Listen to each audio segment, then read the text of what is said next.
अस्सलाम वालेकुम। मंडी बहाउद्दीन से मुखातिब रिपोर्ट। अवाम के लिए सहूलत और आसानी का एहसास। डिप्टी कमिश्नर ज़िला मंडी बहाउद्दीन शाहिद इमरान मार्थ और डिस्ट्रिक्ट पुलिस ऑफिसर ज़िला मंडी बहाउद्दीन रजा सफदर काजमी की खुसूसी दिलचस्पी। मंडी बहाउद्दीन शहर के ऐन वस्त में नए पुलिस खिदमत मरकज़ का आगाज़ कर दिया गया।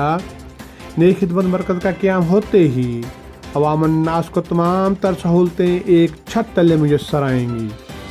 Commissioner Gujranwala Naveed Haider Sherazi, RPO Gujranwala doctor Haider Ashraf, deputy commissioner Mandi Bahauddin Shahid Imran Marth और district police officer Mandi Bahauddin Raza Safdar Kazmi और दीगर अफसरान ने नए कायम पुलिस खिदमत मरकज़ का विज़िट किया।